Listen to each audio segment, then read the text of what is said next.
Hello, everyone. This is Ben Dunn, your AP Sensei, with my compatriot, brothers in arms, my brother from another mother, Steve O. Oh, hello, everybody. Welcome to the AP Dojo. Yes, we are welcome. What's this? You got to add? Yeah, I thought we could do some shilling once that thing uploads. Sure. Want me to add it to the stage? Huh? Want me to add it to the stage? Please. But I don't think it's fully uploaded. Oh, there it is. Okay. Kyla, the goddess that walks the earth. Collecting her first two adventures in an oversized treasury format. Over 100 pages in full color.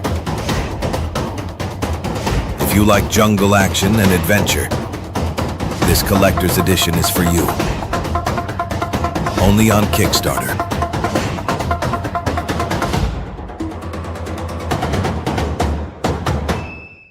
There you go. My goodness, who doesn't like some jungle action?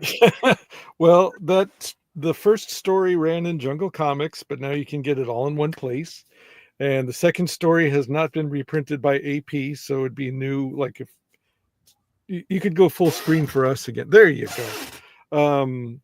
Yeah, so the second story will be unfamiliar to AP readers unless you're also following us on Everything Comes Back to 2000 AD. But then there's a third story that I didn't write or didn't script that's pretty good. The art's really nice. And so you'll get the whole Kyla shebang if you back the Kickstarter. It's the original comics, the original books were digests, and this is going to be a treasury. So, and you have one too, don't you? Doesn't Tomorrow Girl public domain? Shilling. I got some shilling of my own to do. Yeah. Go ahead and tell me all about All God's Shilling. Let's see if I can find it. Hi, Mehmet. Welcome back. Glad you could join us again. Always good to see your name in the chat. Absolutely. Let's see here. It doesn't seem to be wanting to pop up. Let's see. Share screen. Choose. Oh, I know where it is. I'm supposed to be in Chrome. So yes. That would help, I think. So just take a little bit of wait here. Well, welcome. We're going to be talking. We got a topic that is near and dear to my heart. Mm-hmm. And let's go ahead and share my screen here.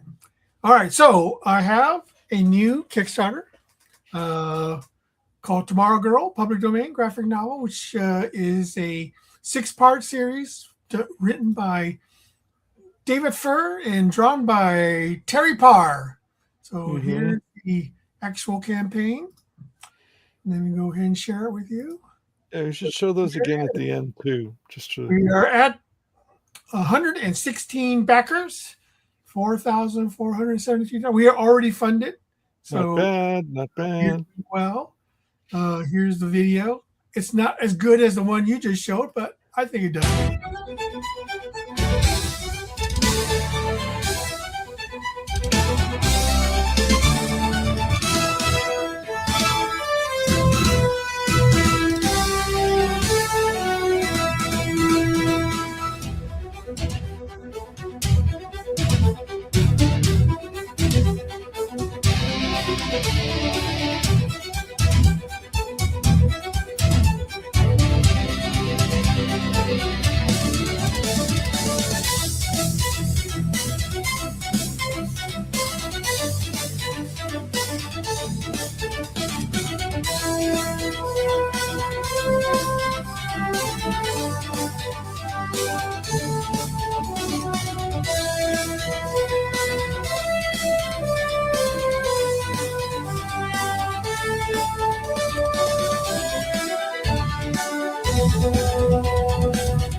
And here's the campaign. Yep. So So if you're a little disappointed with the way the Supergirl movie turned out, you can always jump on the Tomorrow Girl bandwagon. well, I would never compare Tomorrow Girl to Supergirl. I mean, God, I know. Well, I mean, it's by such the a same token, if you weren't exactly delighted with the way the last Red Sonja movie turned out, you can get a Kendra book. well, I always look at Tomorrow Girl as sort of like the Silver Age version of Supergirl, you know? Right. Oh, Yeah, hey. yeah. Got a maquette being offered and a little Kubrick figure if you like to add her to your Lego collection. Okay. All right, so that's a little bit of shilling there, right there. So let's go ahead and Well, we don't have to stop. We can shill throughout too as well. We have a lot to shill. well, that's the only thing I'm shilling. I don't know what else you got that's in there. Hey, Blanket Ship says the last Red Sonja movie was all right, not wowing, but okay all the same. And I'll Yes, be I honest, actually watched that movie. me too. Yeah. I agree. I mean, it wasn't great, but I've seen. I used to have a bad movie night with my friends, so at one point we counted about 300 movies we had watched and roasted. So when I say I've seen worse, I've actually seen a lot worse. Well, I got to give them credit. At least they tried. They really did. I mean, I think They- if they was given a little bit of more of a budget, or if the story was a little bit more refined, I think they really would have captured it. I thought it was okay. It wasn't great. You Mhm. know, it was. I think it was far better than the 1980s version. You know, but I thought it was overall it was a good try. I think I have to give them kudos for at least giving the old team spirit there. Yeah, I mean, for the budget that they had, I think they got away with more in the new one. But it's from what I understand, they had like 2 movies worth of budget that they burned through, and then weren't able to get anything. Like this was whatever they had left over. That's what they put towards this one. And to me, it looked like a full moon movie. Frankly, I think like two or three episodes of Xena Warrior Princess would have been a better Red Sonja movie than either one of the movies that actually have the name. It's the Judge Dredd problem. It's like RoboCop is a better Judge Dredd movie than the All Stallone right. movie. Well, that sort of segues into our topic, Yes. continuity. All right. No, it doesn't. But go ahead.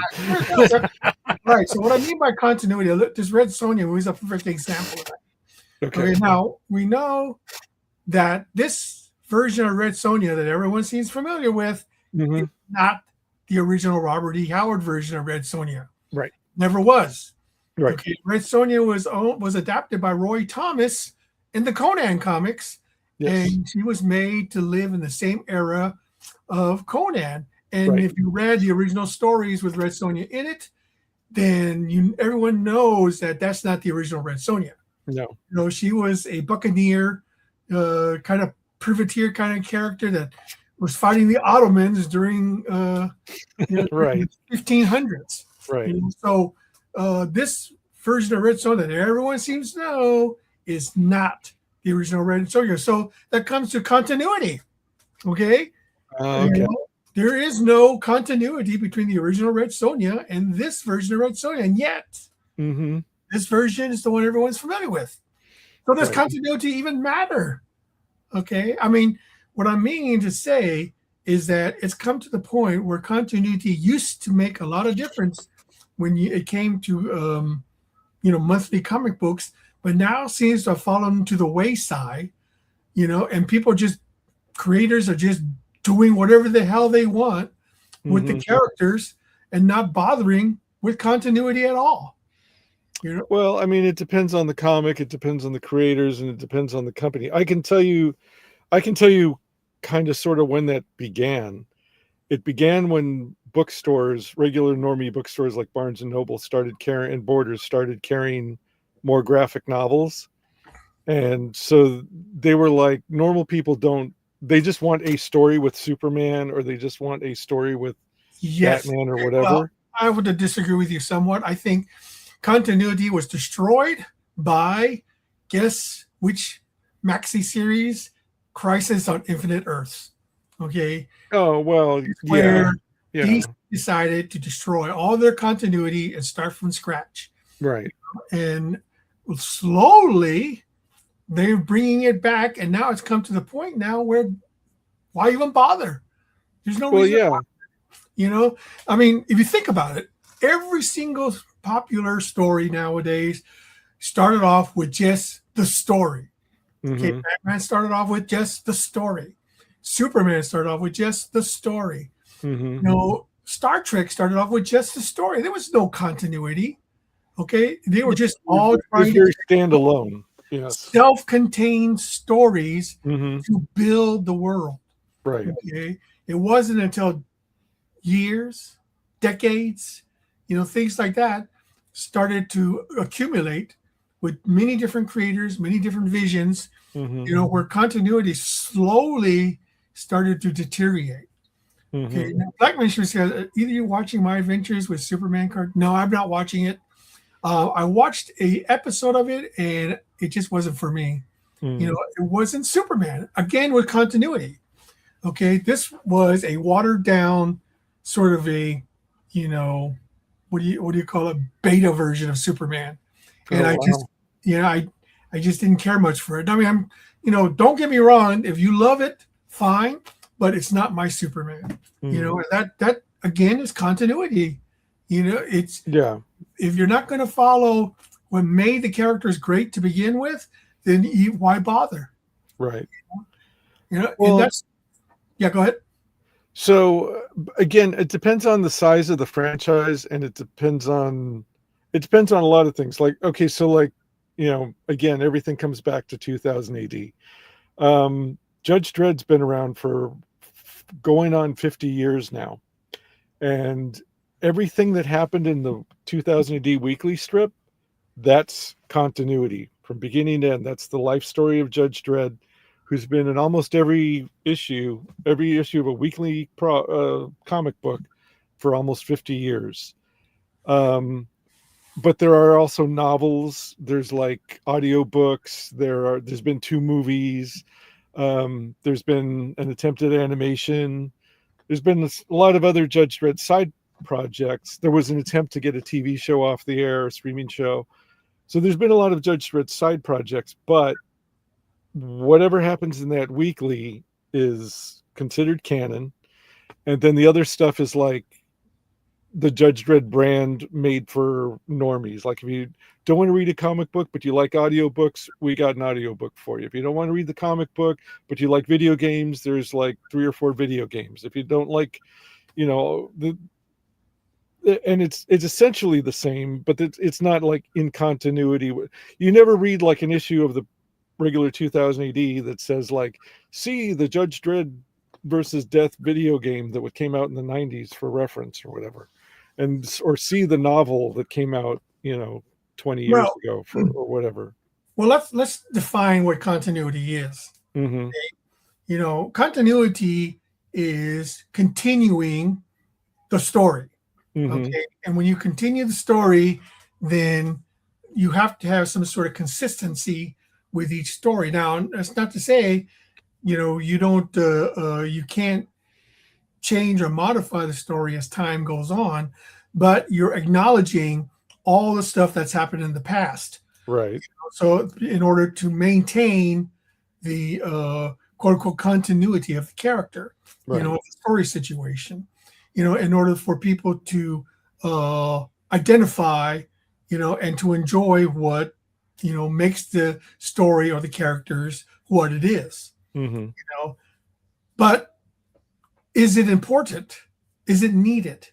You know, why is, and especially recently, you know, why do people feel the need to want to either change it, ignore it, you know, or to even not even bother with it, you know, or to change, you know, to either change it or to ignore it, you know. And well, again, it depends on the comic and the creator, because Fred Perry's got like he's got 300 numbered issues of Gold Digger under his 301 issues of Gold Digger under his belt, and then all the side stories and all the side miniseries and the Peebo stories and everything else, Halloween specials, holiday specials, and it's all under almost perfect continuity because it's almost all by the same guy. Yes, see, that's the difference. Right, and You're same thing talking with about the same. Okay, like Frank same Ball, thing with Cerebus right? coming to a Kickstarter near you. Same thing with Zen the Intergalactic Ninja come to a Kickstarter near you. Well, So, when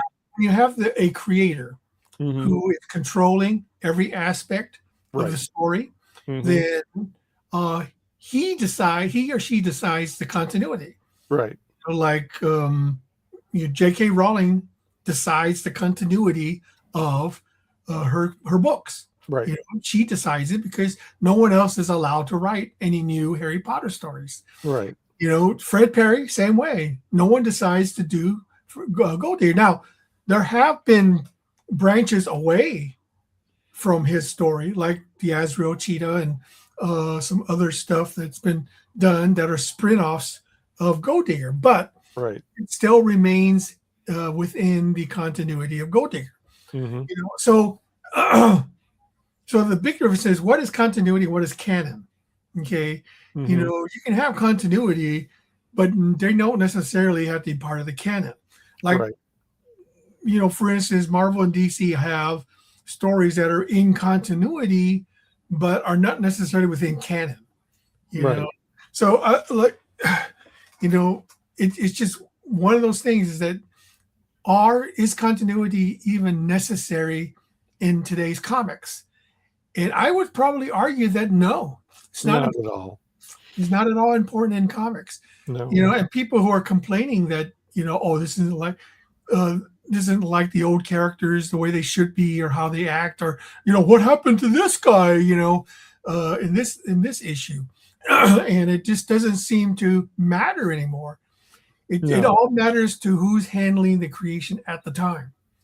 Well, also it depends on so like Batman, theoretically, whatever the current issue of just regular garden variety Batman is, theoretically it's a continuation of Detective Comics 27 through Batman #1 through wherever it is now, like what is it, like 80 years now later or something like that?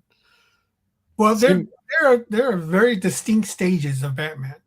Okay, Right. you have the Golden Age Batman, Mhm. which started in Detective 27, Right. and I would say it ended in Detective 38. You know what happened in Detective 38? Did Bob Kane or Bill Finger leave?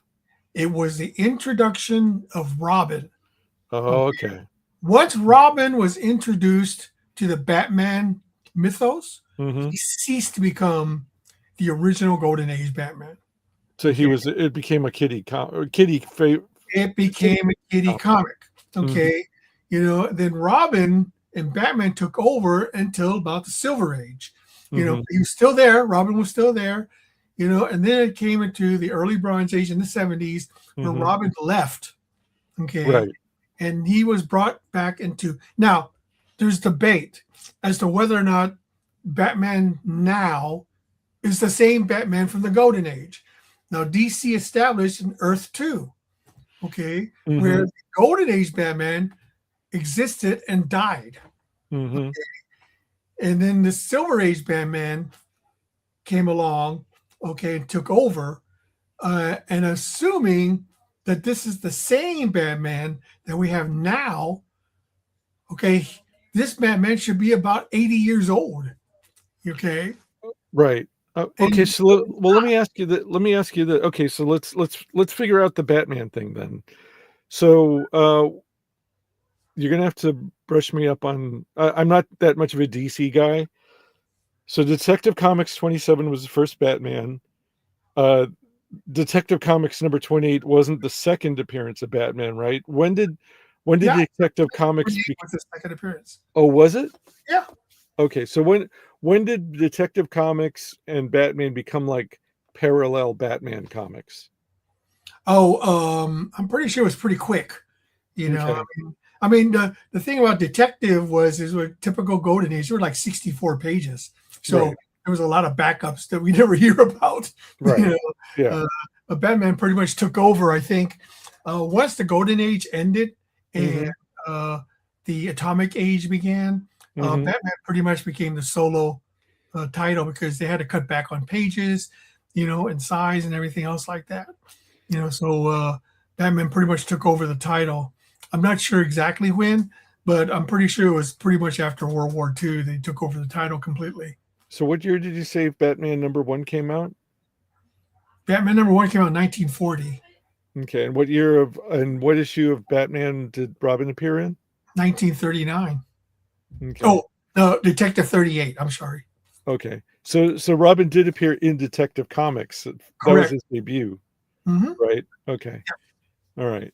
So, but all of that seems manageable. You've got 2 Batman comics. Theoretically, one is the more superhero-y one, which would be Batman, and then the other one's like the more detective-based stories, or the backup stories at least, or detective-type stories. And that goes on for however long, just 2 titles with Batman. And then when did which was the one when where did they introduce Earth 2? Was that Brave and the Bold? I think Earth 2 was introduced in Justice League, Okay. Crisis on Earth 2 Okay. storyline. Right. But they did have the Earth 2 thing where if they wanted to do like an old-fashioned story, they could do it there, right? And then Brave and the Bold was just like Superman and Batman teamed up, right? Oh wait, I think it was in Flash 123 where they actually introduced the concept of Earth 2. Okay. All right. But that was kind of like, but that was for all their characters. Like if you wanted to do an old-timey story, that was where they want to explain the existence of the Golden Age. Right. But didn't they have another, wasn't there like a DC title that was just for Earth 2 type adventures? I'm not aware of any. I think that they would occasionally cross over, but I'm not aware of any title specifically dedicated Earth 2. I think when they brought back All-Star Comics in the 70s, I think that was a place where a lot of the Earth 2 characters started to appear on a regular basis. All right. So, but again, so you're going along. Let's say Batman's in his 20s-ish during those first appearances, and then Crisis happens in the 80s. So he's like probably like Batman's supposed to be like in his 60s or something when Crisis happens. In the 80s. Okay. Yeah, I mean, you're in your 60s, I'm pushing 60. I guess if we were in better shape, maybe we could do all the Batman stuff. Well, no, look, okay. I mean, that's just one example. Okay, so my contention is that now continuity has very little value. Okay, Right. everyone ignores it. So this is what I think is going to happen in comics. Okay, continuity will make no difference. What I believe may eventually happen is that they're just going to do their own versions of these popular characters. Look at Absolute Batman, for instance.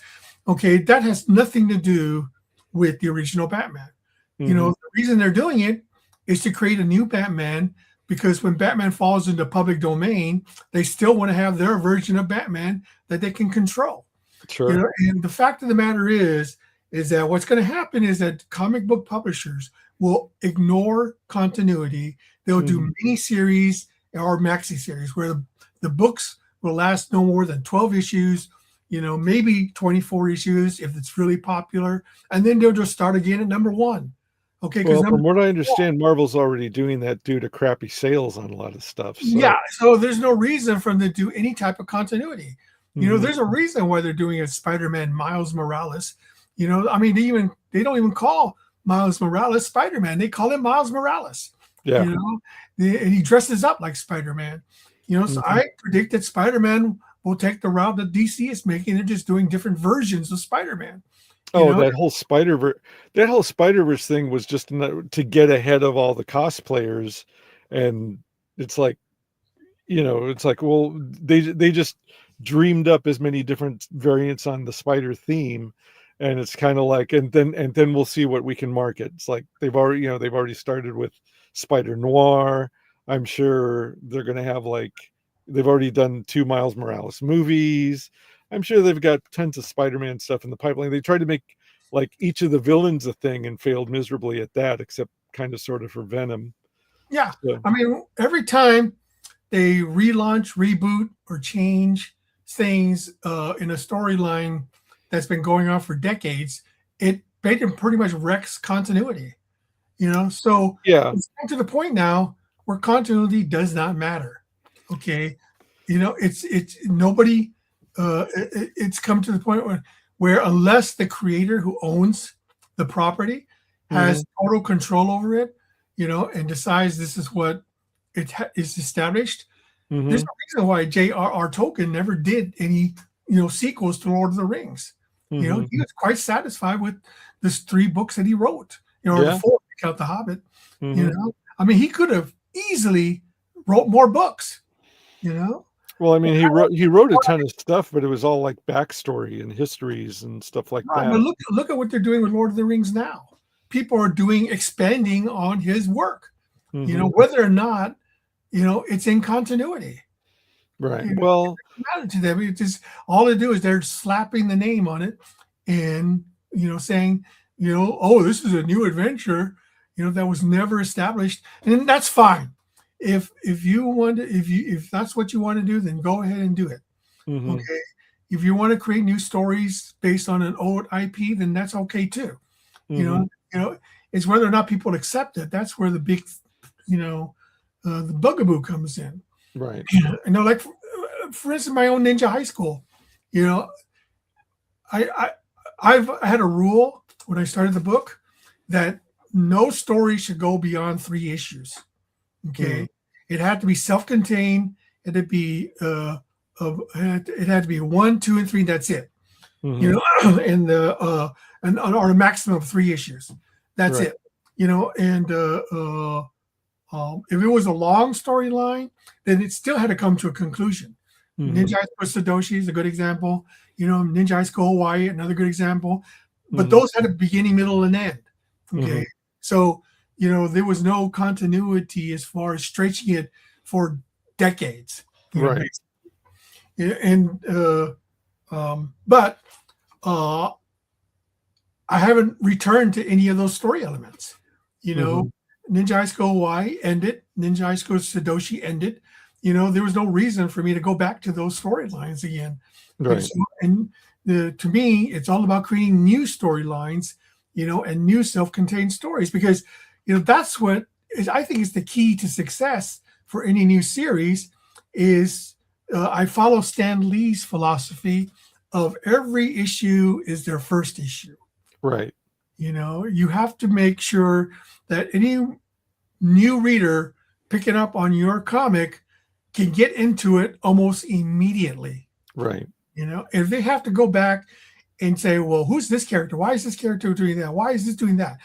And you have to, if you go through, have to go back to a lot of continuity to find out what's going on, then I think you lose a lot of new potential readers. Oh, once you pass the 100 level, as far as like issue numbers and all that, the bar to entry is too high for most people. They don't want to, and if continuity is important, most people don't want to.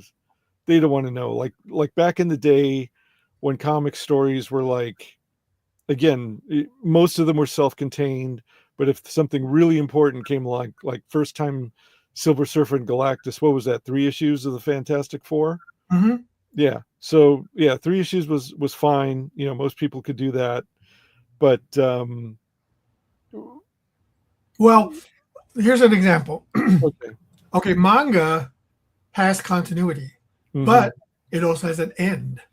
Okay, every single manga series in the existence, has come to an eventual end. Okay? It can run for decades. Yeah. It comes to an eventual end. Even something like Dragon Ball, who's been going on for like 40, almost 50 years, comes. It's still going, but it's going.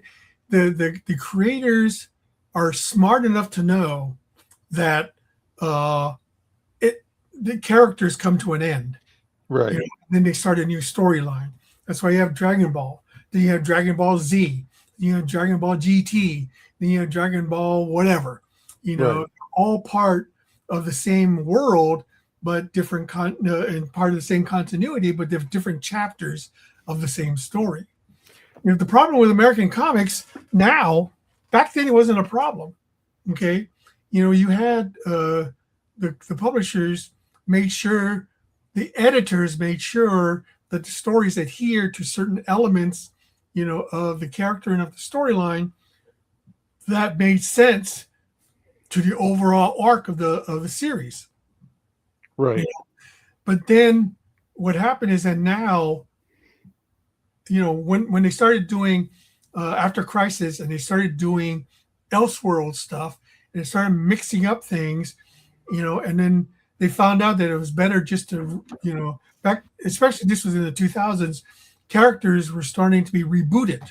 Mm-hmm. You know, I think, didn't Marvel in the 90s did Heroes Reborn? Do you remember that? You mean the Rob Liefeld when they basically the Image guys doing like rebooting the superheroes?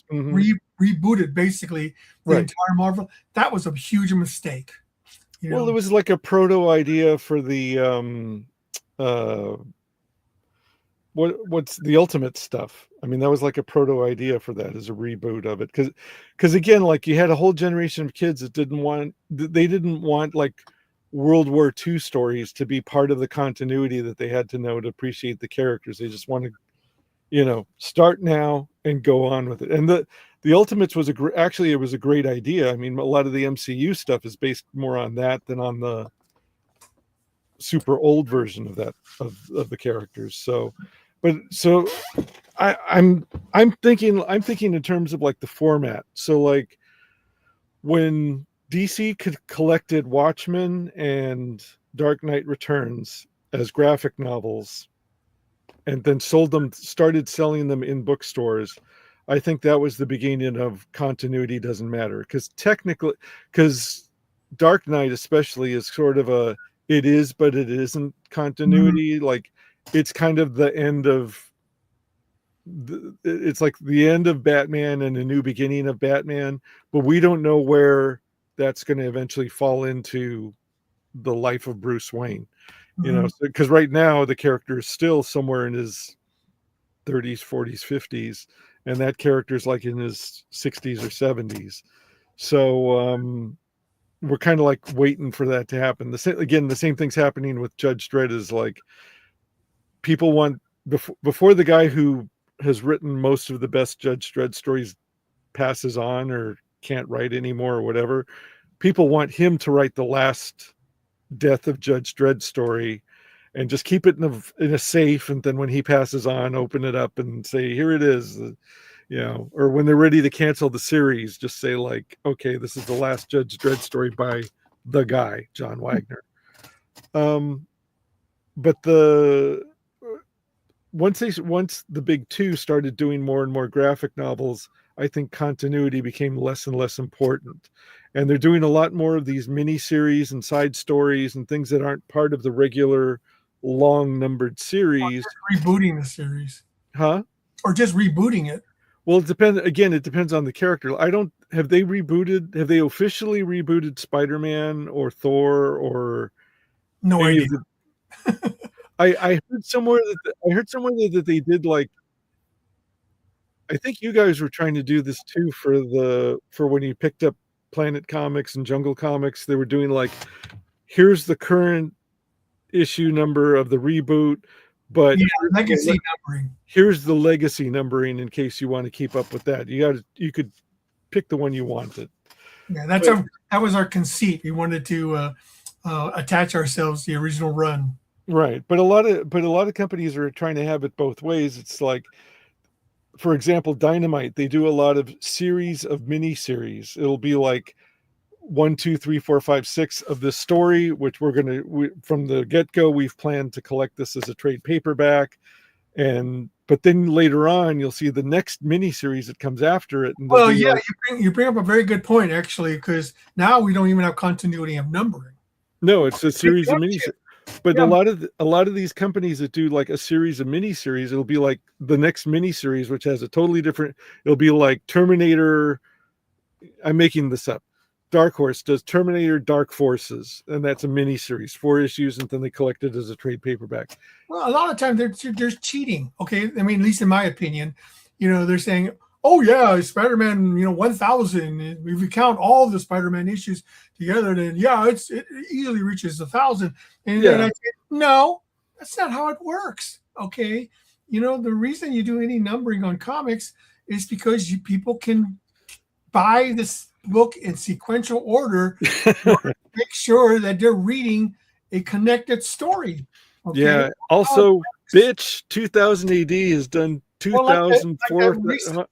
You bring up Rob Liefeld. You mean he tried to do that with Youngblood number 100 when he technically didn't do 100 issues of Youngblood. Okay. Did he just claim? Oh, if you count every single Youngblood book that we did, yeah. But by that logic, then I said, well, if I count every single Ninja High School book I did, it would easily be past 300. Oh, yeah. Sure. But I don't do that because that's cheating, in my opinion.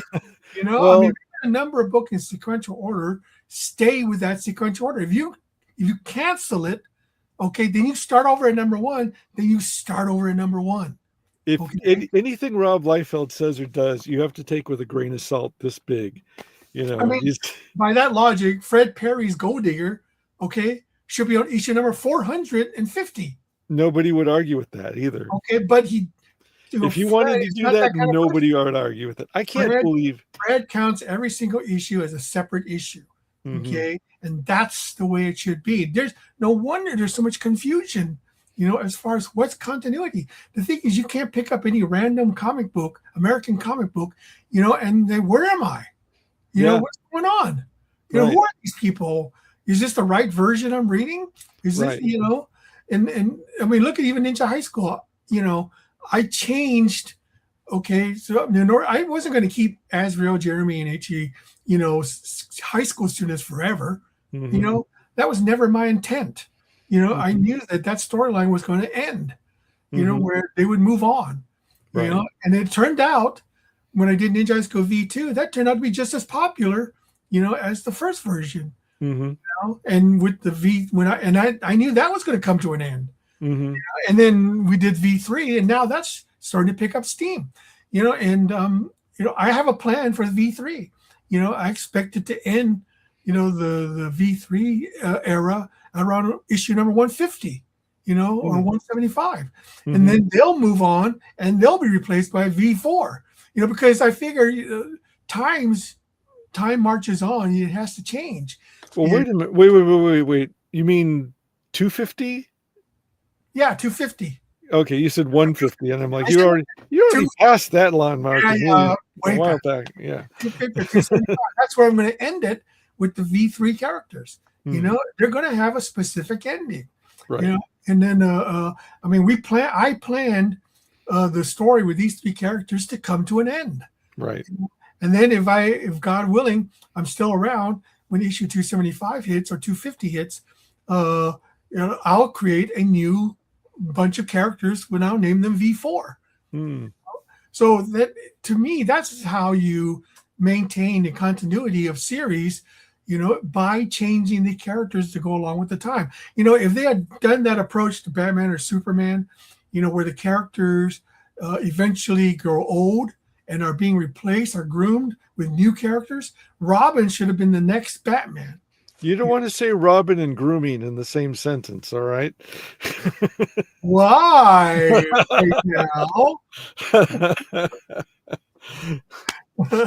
Yeah, we're not going to. Now then, jingle jangle. Only if you think that way. Yeah. So I think a lot of ways. So I think, yeah, that's fine. But like, you got to remember the time period where like a lot of the oldest stuff was created, comics are trash. They never expect. I mean, the reason 2000 AD is still called 2000 AD, and that was 26 years ago. Yeah, 26 years ago. Yeah, and they asked them in 1999, like, what are you going to call it on New Year's Eve, and they were like, and then everybody was like waiting, and it was like, oh, it's 2000 AD, and they were like, it's a British institution, but I don't think they even thought that British institution was going to last 26 more years. Is 2000 AD in the context of Judge Dredd. In his world, 2000 AD is 2000 AD. No, it's set like, I forgot what year. It's 21 something. It's in the, for us now, it's in the near future. But the reason why it was called 2000 AD in the first place is it came out in 1977 to cash in. No, I mean, the thing is, it doesn't matter. Okay, it doesn't matter. In the context of Judge Dredd, he lives in the world of 2000 AD. Okay, or whatever year that is. Right. That timeline is moving forward. Right. That timeline is moving in the fictional world of Judge Dredd. Just like in Space 1999, it's 1999. Okay. It doesn't matter whether it's 2026 now. In the world of Space 1999, it's still 1999. Okay. You have to take that within the context of the story. You have to accept that premise. If you don't accept that premise, then the story doesn't work for you. Hello? Steve, are you there? Steve-O. I think we're having a problem with Steve-O. Well, we can't have a live stream without something going on. All right, so let's see here. Let's go back to some of these chats. Netflix is starting their own remake of One Piece. They're essentially going to take something that many people love and wreck it. Oh, you think so? I think, didn't they do a good job with the live action version? I heard a lot of people praise it. I haven't seen it. I'll be honest with you. I'm not a big fan of, I'm not a reader of One Piece. I really applaud it for its success. I mean, holy crap. That thing's been going on forever, If you were me that disappeared. You disappeared.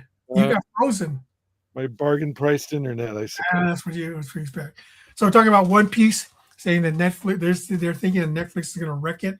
But, their track record is pretty good. I heard the live action version is actually pretty good. I know kids liked it. I watched like 6 of them, and I get why kids would like it. It just wasn't for me. So so One Piece is another one, and the difference between a manga continuity looked like the live action adaptation has some slight changes in continuity. It seemed, I'm sure that the hardcore fans were upset, but you can't have it exactly like the cartoon. I mean, it's 2 different things. But I don't understand the logic of changing something that works. Well, I mean, physics for one thing. Some of the things that they can do in the cartoon are not going to look good on a live action show. Well, also some of the attitudes at the time were definitely different. Right. I mean, it's a what is it, a mid 90s show or early 90s show?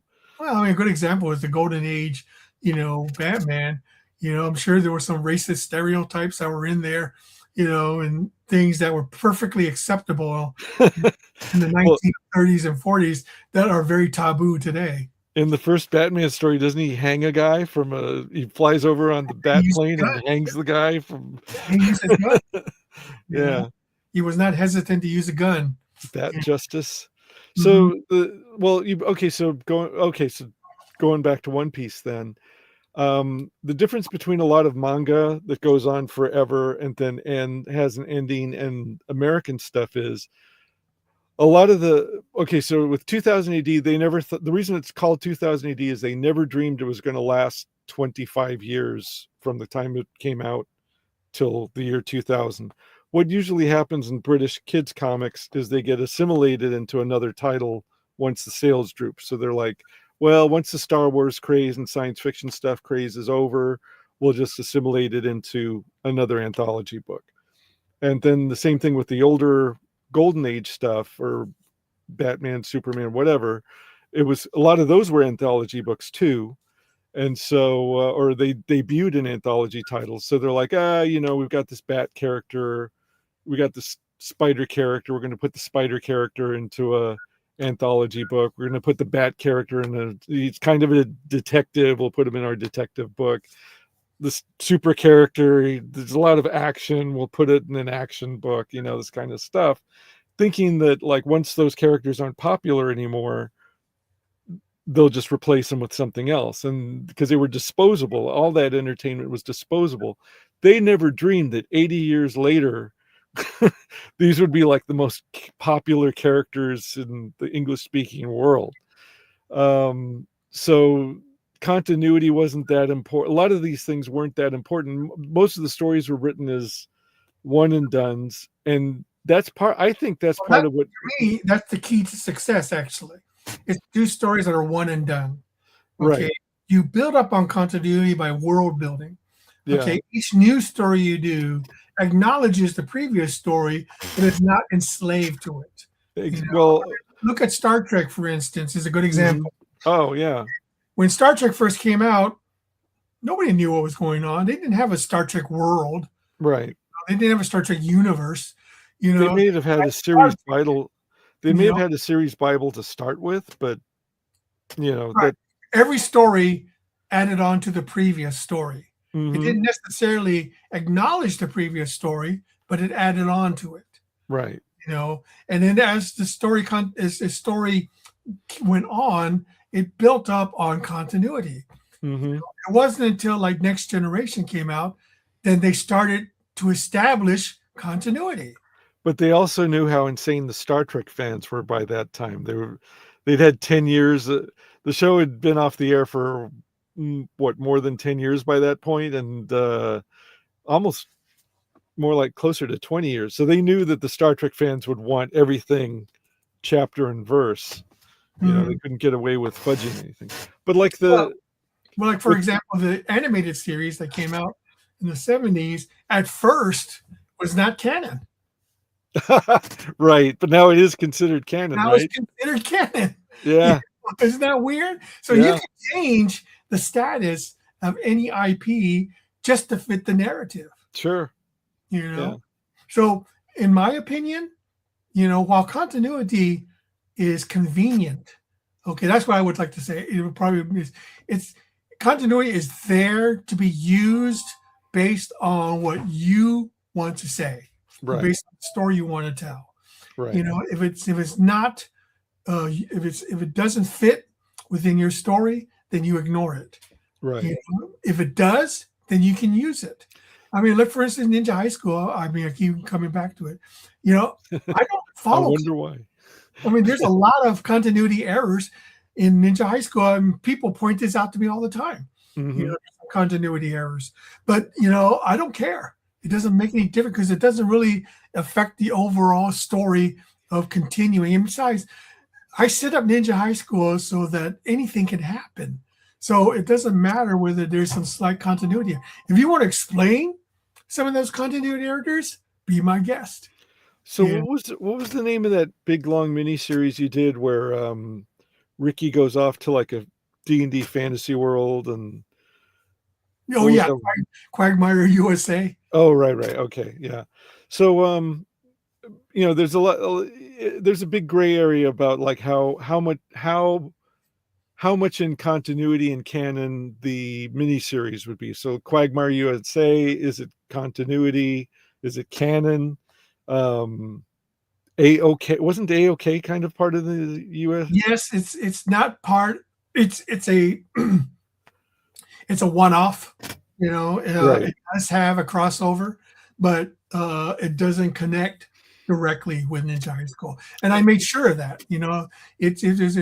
Since it was created by Edward Pun, he owns the AOK characters. Mm-hmm. And he just borrowed Azrael to connect the two. So, I don't own AOK, but if I asked Edward if I, wanted to use some of the characters or the story situations, I'm pretty sure he'd let me. And like Hitomi and Her Girl Commandos, there's like too many series of that. Is that canon or is it? That's canon. Anything Ninja High School connected is canon, as far as I'm concerned. So all the miniseries that other people have done, all that. Anything with Ninja High School is canon. Okay, but not the yearbook stories. Yeah, they're canon. Why Are you not? sure? Are you sure about that? I'm absolutely sure that, like I said, the beauty of Ninja High School is anything can be explained. Okay. I mean, really, if you think about it, Sometimes the what mental Ninja High gymnastics. School I don't just know. Ninja High School is not in the real world, okay? Right. So as far as I'm concerned, it's just like what Bugs Bunny said. Anything can happen in an animated cartoon. Anything can happen in comics. Right. So that leads to the conclusion. I mean, that leads me to believe that continuity is no longer important, and people need to stop obsessing about it.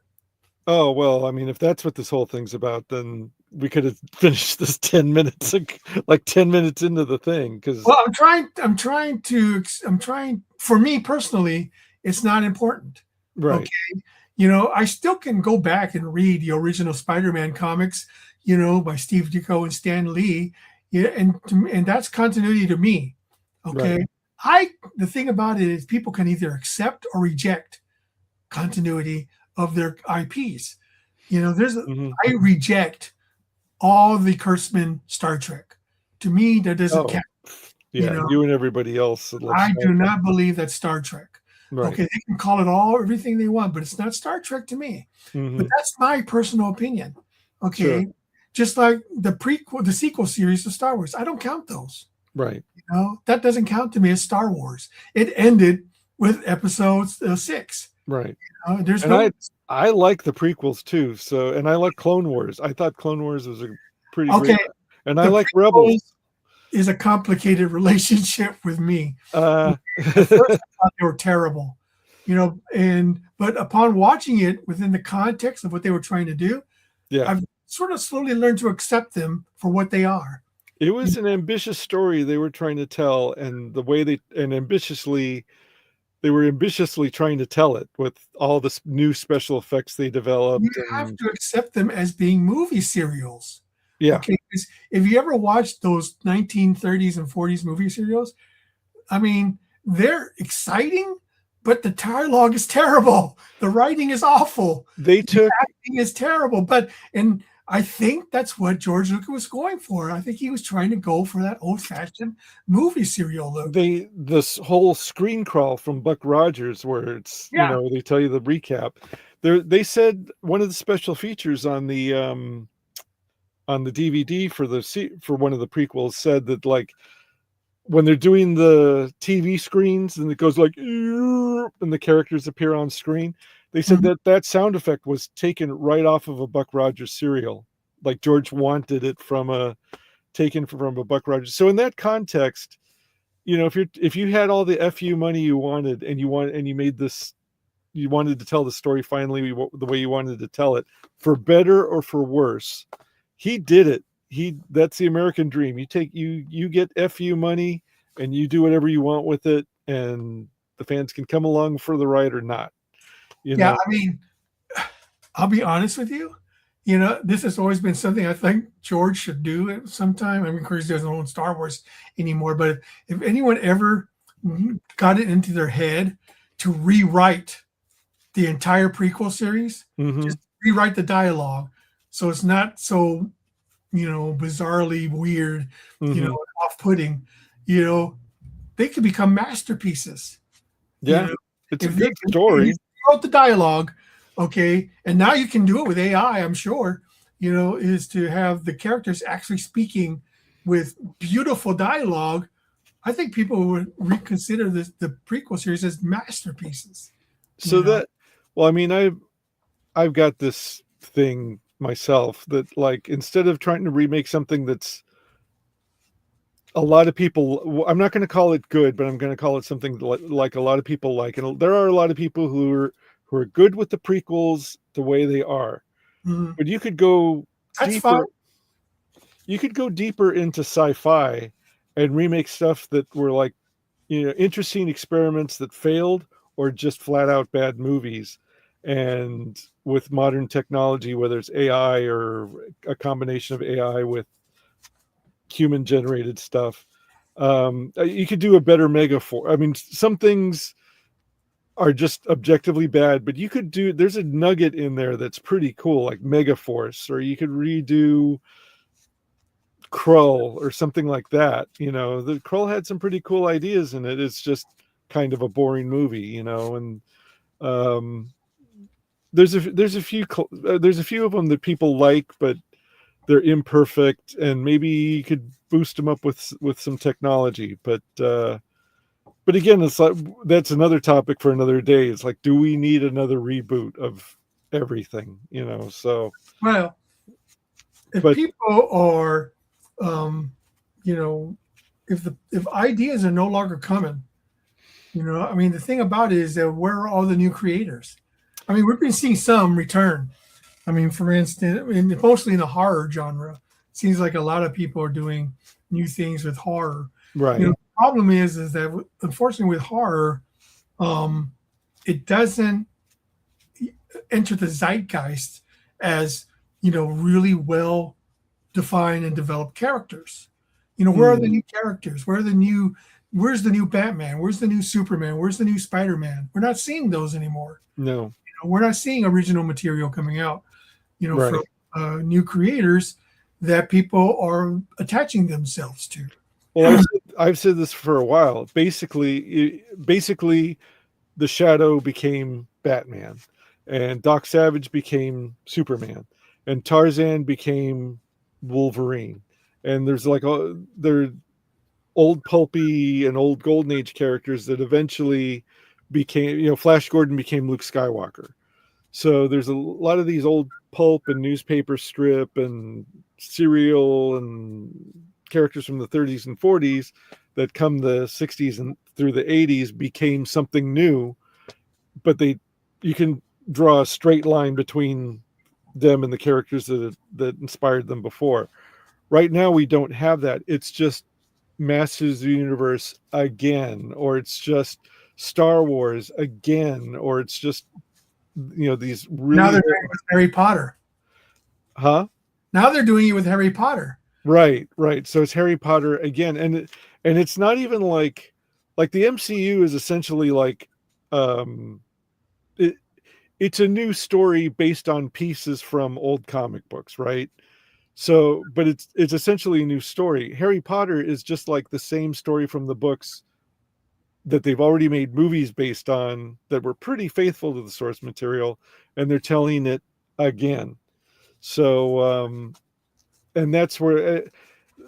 So going back to the continuity thing, some of the, like when you're talking about the manga, for example, manga and anime, a lot of the manga and anime is based on like a single idea, and then there's all these side stories and one continuous story. Have you ever read any manga? Unless it's like serial, unless it's like, I mean, there's some manga that's been running for decades.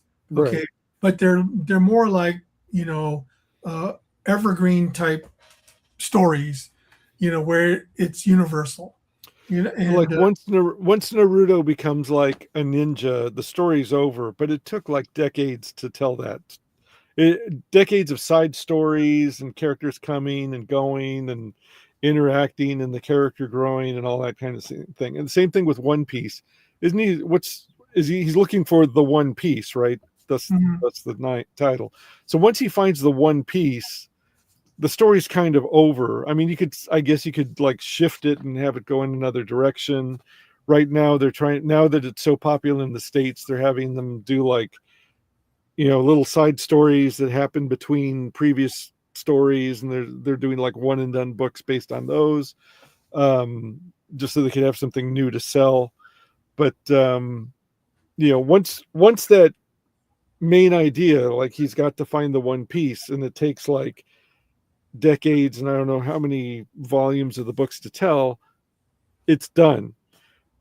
But in the old days of the comics, Batman it wasn't kind of like, well, once Batman finds his parents' killer, this story is done, right? It's just kind of like, that was the idea, that's what got it in motion, that's why he's Batman now, and then everything else is like a one and done sub story that's like part of the link in the chain. Same thing happened with Conan too.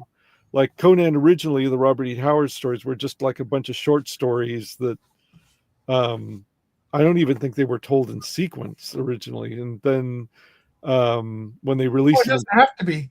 You know, the thing about like you said, Robert D. Howard, he didn't care about continuity. He just cared about telling a good story. right? Because you don't know if the person buying this issue of Weird Tales is the same person who bought that issue of World Tales. It might just be like a new thing. Like somebody just might pick it up for the first time, and it's like, oh, I get it. He's a barbarian and he's looking for treasure. That's all I need to know. I don't need to know like the 6 other stories that came before. Mm-hmm. So, but I think the going back to the series of miniseries idea, I think that's a good concept. I think it opens the door for the Well, original. here's a good example. Okay, Okay, like in Europe, they don't have the history of monthly comics like the Americans do. They right, did like Tintin, for instance. Tintin was not a monthly comic. yeah, It was a series of graphic novels. right, You know, they were released as one and done stories. right, You know, but that's not to say there wasn't some continuity within those graphic novels. You hmm, know, I read a lot of the Tintin stories, and they were sometimes I would read a passage where referenced an earlier adventure, right, where, but I had no idea what they were talking about, and yet right, they still referenced an earlier adventure. right, You know, so I mean, Tintin is a good example of a comic book story where they were all one and done, but they hmm, still reference ever so slightly to previous stories. right. So this is one of the things that I see that, well, when I was talking about like Dark Horse, the way they handled their Terminator stories, for example, they do like 1, 2, 3, 4, end of the miniseries. We're going to collect this as a trade, and then we can sell this as a Terminator book, new Terminator book to a bookstore. And then the next miniseries comes along, 1, 2, 3, 4, 5, 6, collected as a book. But what they do in that second one is they'll refer to things. It is a direct con, continuation of what happened in the first one. So you do kind of, even though it's kind of like, well, the idea of like, oh, it's a standalone book, but it's not really. You do have to have read the first book, and and Marvel's even worse because like if they do a trade paperback of a ongoing character like they were doing this with Captain Marvel, the Carol Danvers one. It's like 1, 2, 3, 4, 5, 6. Here's your graphic novel, but when you get to the end of this book, it's not the end of the story. It's not the end of the book. It's like that's it. That's 6 issues, 6 collected issues, and we're calling it a book. And then you have to read the next one. So effectively, what they've done is they've made these graphic novels really long, $15 to $20 single issues of a comic book. Now, granted, you get like 6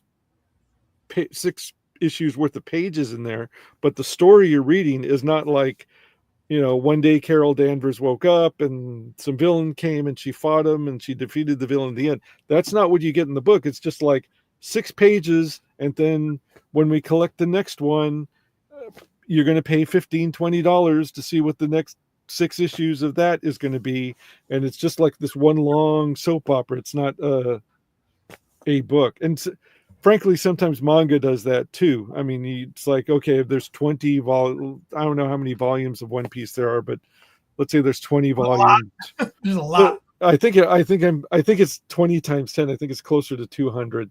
But Yeah, a lot. yeah, It's been going on since the 90s. right. So let's say there's 200 volumes of One Piece, but and each one of those is somewhere between 200 to 300 pages.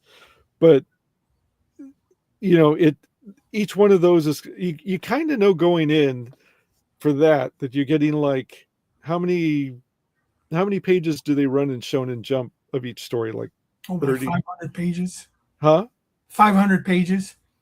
No, like let's say you get Shonen Jump, it's 500 pages, but how many of that is going to be One Piece? Like 30 Oh, like pages? 25 pages usually. Yeah, so you kind of know that when you buy each volume of One Piece, it's going to be like 25 times Whatever. however many, it adds up to 200, 300 pages.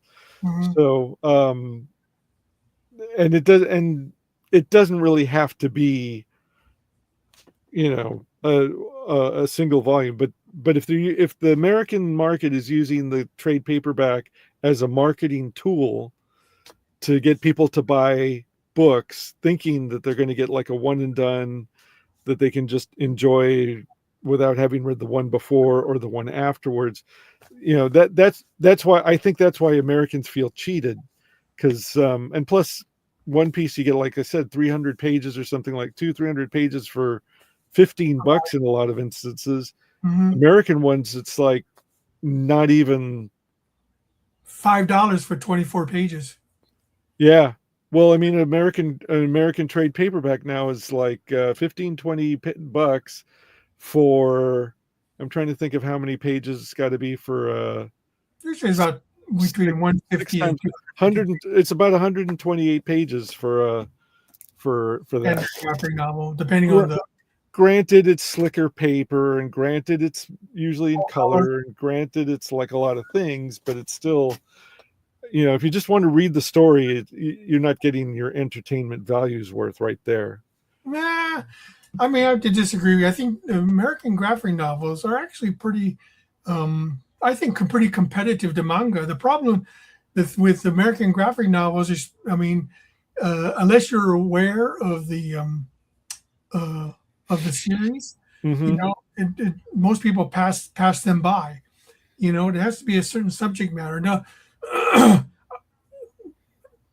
that's not to say that all manga is doing well. Okay, manga, no. Okay, but not every single one. I see tons of manga sitting on the shelves that no one's ever heard of. Or the thing is that manga has become more acceptable. But people still buy the big titles. Right. And but there's a lot of manga out there that don't sell that well, to be honest. Mm-hmm. So just like in American comics, all we hear about is the big sellers. We don't hear about the small sellers. Right. But also with the manga stuff, like in where I work, there's titles that I'd never heard of before that are huge, like this Witch Hat Alitair. Mm-hmm. You ever hear of it? Nope, never heard of it. Huge. I don't doubt it. Absolutely huge. But then how long will that last? I mean, you have to remember there were mangas that were huge 5 years ago. No one remembers. Oh, I've got friends at work who are, in their 20s, and I'll ask them, like, have you ever heard of Ranma 1/2? And they're like, nope, I have no idea what that is.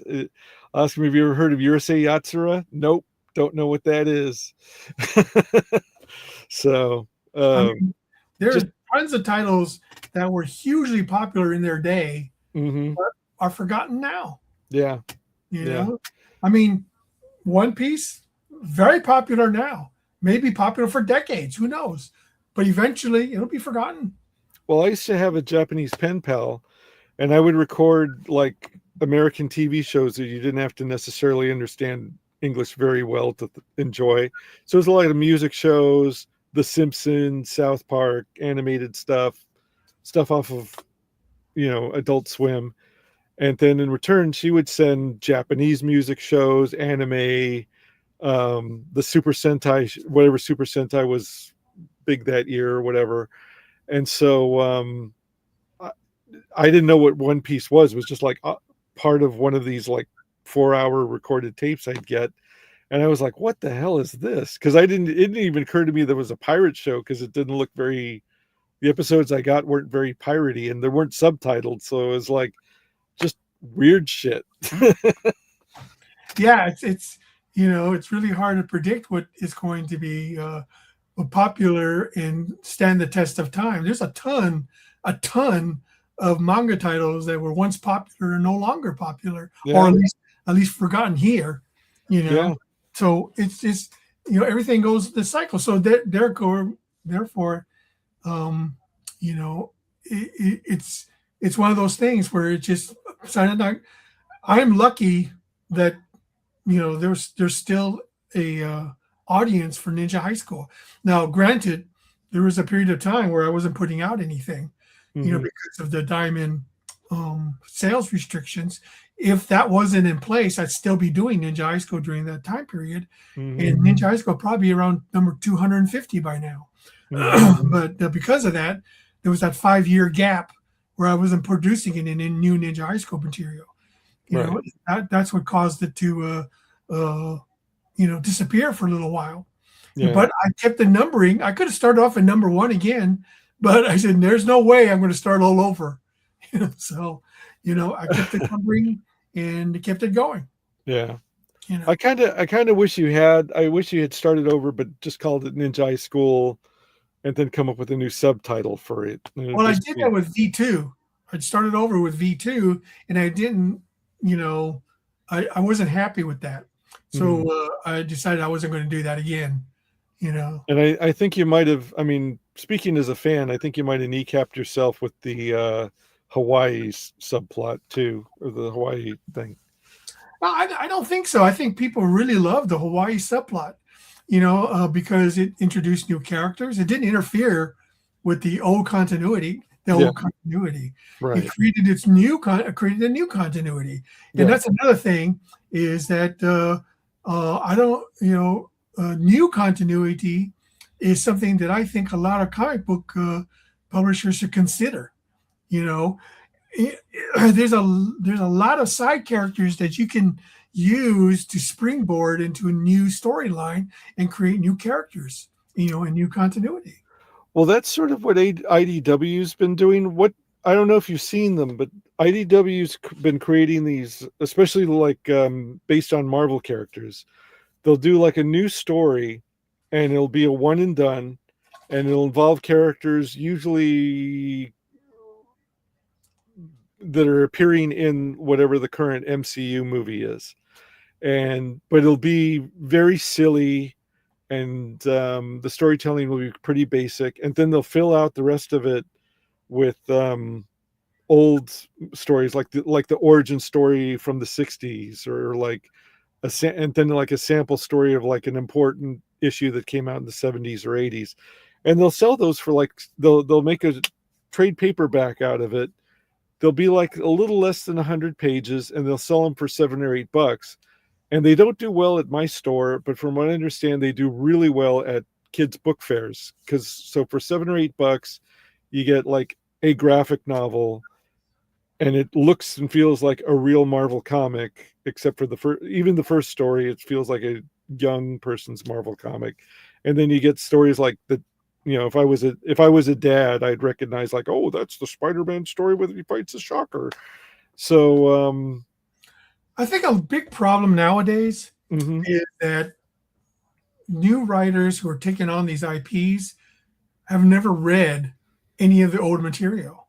Well, that's true too. Yeah. They're sort of giving the Cliff Note version of it, or the notes that to them, it's, I'm working with this great character, but I'm just going to create my own continuity. I know somewhat of what the character is, or I'm just going to change the character entirely. Yeah. Which if I was an editor, that makes sense. It's like, here's a new writer. We want to get new readers. They both don't know anything about the old stories from the past except the Wikipedia version. And then you just start with like, okay, this is Spider-Man. He wears this costume. He clings to walls, spins a web any size, fights a Green Goblin. That's all we need to know, and go forward from there. You don't have to know like the but actually version from decades ago. To me, that makes sense. I think what pisses off people is when you try to shoehorn that into a continuity that's supposed to also be for 50-year-olds or 60-year-olds. So again, 2000 tried to do that. They started these things. Okay, let me ask you this. Let me ask you this as a marketing guy. Does the word regened mean anything to you? Mm-mm. Okay. You know that there's a new Rogue Trooper movie coming out, right? Yes, I heard about it. I haven't seen any trailers, but I've heard people like it. I've seen a teaser trailer for it, and some of the fans are not happy with it, but we'll see. Anyway, so in the Rogue Trooper universe, when one of the troopers gets killed, the brain can be put onto these little things called biochips, and they can take the biochips back to a lab and regene them and make like a new body and put their memories in with these. They're like little hard drives, and you put them in like that.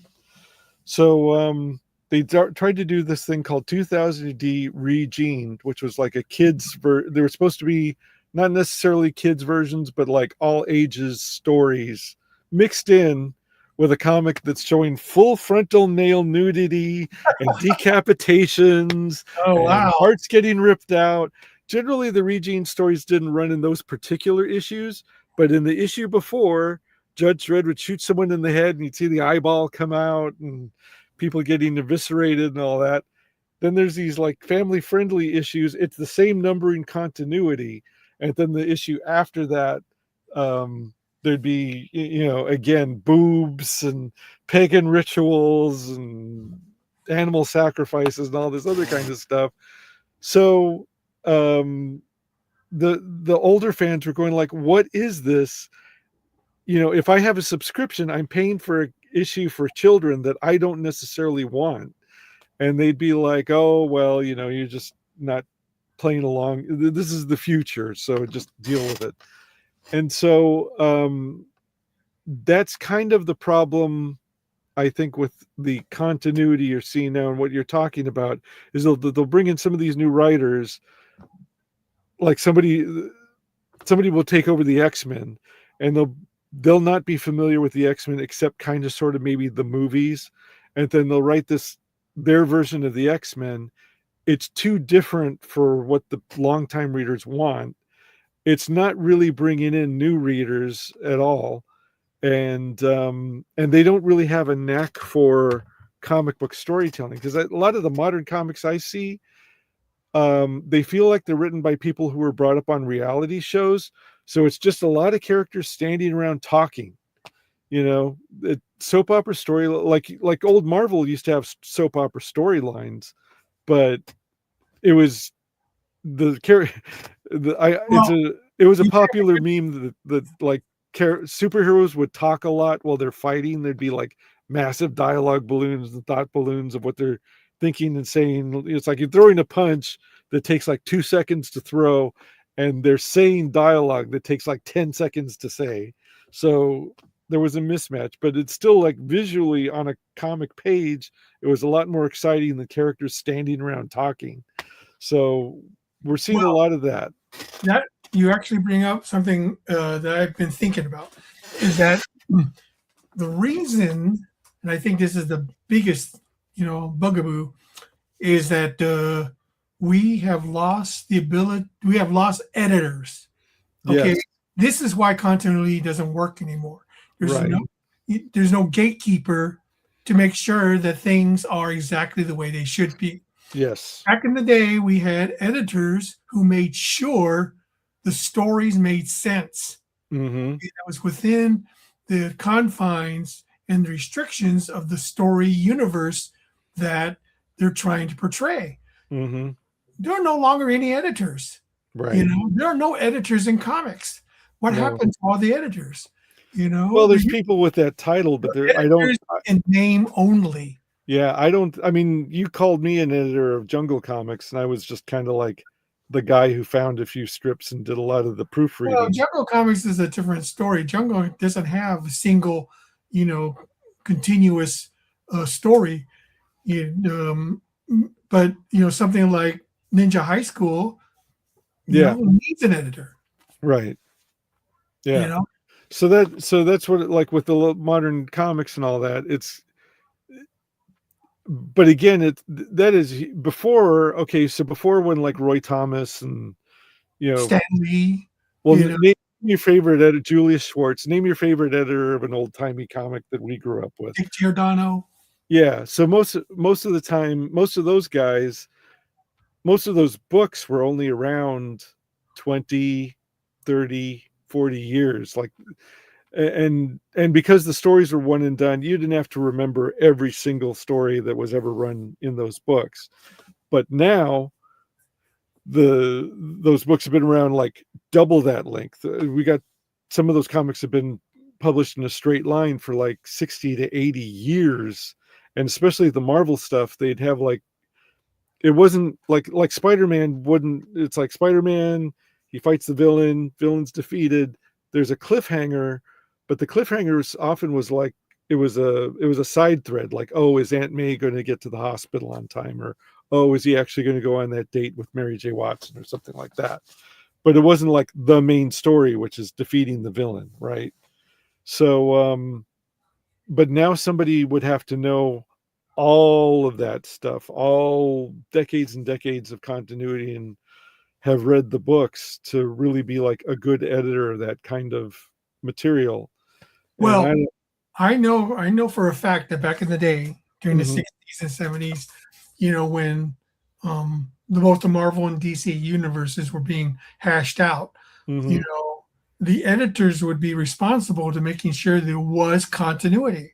Right. Okay, there was a list of do's and don'ts that was expected, from every person who wrote a story, especially Mhm. at DC. DC was very meticulous. In fact, they even had model sheets that artists had to follow to maintain continuity in the looks of their characters. Well, I mean, that seems like pretty basic stuff, but I'm talking about like knowing decades and decades worth of lore. And sometimes it'd be like deep lore. Once they got into like beyond just like villain of the month or some of the soap opera side stories, once they got into like the cosmic stuff, and you've got like something like Infinity, the Infinity Gauntlet, where there's like 50 plus characters running around you have to keep track of and all that kind of thing. That's a huge ask. Same thing, and even an anthology title like 2000 AD, that's a huge ask, that something that's been around 50 years, that they would have to know all the backstories and all the, the, it, I Well, think, go okay, ahead. here's uh, Teal Card Shark says the well-known good editor was Jim Shooter. Yeah. And creatives didn't like him due to his attitude, even though he maintained all the comics very well. Yeah, I have to Mhm. agree with that. Jim Shooter, despite everything that people say about him, he was a damn good editor. He made Yeah. sure it came out on time. He was good at creating new ideas and getting things out. But sometimes an editor has to be a gatekeeper and a taskmaster. That's the way it should be. And then I think we've lost that. Yeah. Everyone has their feel. Everyone's so concerned about, a creator's feelings, how things are going, that Mhm. the art of editing is a lost. It's lost. Yeah. Yeah. Yeah. I mean, when was the last? I think the last good editor at Marvel was Joe Quesada. And I say that because he approved the Marvel Mangaverse. But, Well, but he must have known something, because they're bringing it back. So, I mean, nothing against CB Cebulski, who I know very well. I mean, Mhm. I know pretty well. Well, I know him. And, what he's, I don't know what his editorial agenda is for Marvel. It Mm. seems that the editorial the editorial feeling in there is that just do as many number ones as you can, do as many variant covers as you can, create as many events as you can. Well, You we know, don't know we don't know how much of that's coming from him, or how much. I mean, that could be coming from Disney for yes, all we that's the know. problem. Is that back then an editor, answered to the publisher. Now they answer to a big, huge corporation who actually probably doesn't give a shit what they do. Right. And they also have to, I mean, not only do they have to answer to um, Disney, they have to answer to Penguin Random House and the book industry as well. They're not just like getting periodicals into on the magazine racks or in the comic stores. They have to get like books out there too. So, Oh, absolutely. That's just that is why I think that continuity is no longer important. We've lost no. the ability to edit, Yeah. or at least hire good editors. Now all editors seem to be are just glorified proofreaders, and Yeah. even then, the art of proofreading is lost. Oh, There's I've so seen many. mistakes in modern books. I've Oh, seen yeah, well, we're mistakes. sort of guilty of that, but yeah, you actually do a pretty good job Well, let me tell you, we got to talk to David Furr. I know he seems like a good guy, and I know he's your friend, but Well, that's the way with a lot of writers these days. There's definitely, yeah, we try. We're small. We don't have the resources that, these big publishers who should know better. yeah. Who should know better. I'll tell you this though. When I know I got I know I kind of like soured the pot a little bit, but when I went, I wanted to go back and redo the first couple of issues of Your Hunter from the Hunter from the Future, because I was mortified when I reread the monthlies. I was like, oh my god, there's a period in the wrong place, and it took me forever to get around to doing that. But I'm very pleased with the graphic novel. So, all right. Well, speaking of which, I have a little bit of news. This is kind of it was announced just a couple of weeks ago, I think. Yeah. Marvel confirms return to the Mangaverse. Yeah. Speaking of continuity, do you have any? They're actually staying within continuity of this Mangaverse. First, they're not just doing new Mangaverse material. They're actually saying that it is part of the original Mangaverse. Wow. Do you have any inside scoop on like which characters they're going to use? I'm not involved with it one iota. Wow. In fact, they don't even really make mention of me as far as being the creator of the Mangaverse. But I don't care. It doesn't matter to me. I don't have that much of an ego to bruise. But it is interesting that they decided to bring it back. Well, I remember back in the day, you may not have the ego to bruise, but it was bruised on your I was bruised on your behalf, because I remember reading articles about it, and they were like, oh, these are all the actual Japanese creators we want to bring in after we're done with this Ben Dunn stuff. And they mentioned your name like once, and then everything else was like, oh, this is what we want to do in the future. And I was kind of like, well, I mean, or you could just say that this stuff is great and see if you could make something out of what you already have. Well, it's surprising, to be honest. I mean, yes, this came out like 25 years ago, but I'm actually quite shocked that I would love to know what the process was to want to bring back the series. I mean, granted, it's not a permanent return. It's just sort of a birthday celebration, but they didn't have to do it. They didn't have I would say that they're just going to mine it for some other, for a series, like a TV show or streaming show or something. Because it does. I would be amazing if they did that. If the continuity doesn't if the continuity doesn't matter, I have a feeling that they're going to put something out to remind people that they have something, and then come up with their own version of those characters for whatever the live action or animated version is. So. Well, it's just, like I said, surprising to me. It honestly doesn't make much sense, to be honest, other than the fact that maybe manga is exploded onto the comic scene, and they probably thought, hey, maybe we could ride on the coattails, because we were doing this manga stuff, way back 25 years ago, and this might attract a new set of readers to Marvel Comics. Yeah. And it is interesting that they decided to want to bring that in. Let's see what else they have. Well, yeah, go ahead. I'm trying to collect my thought.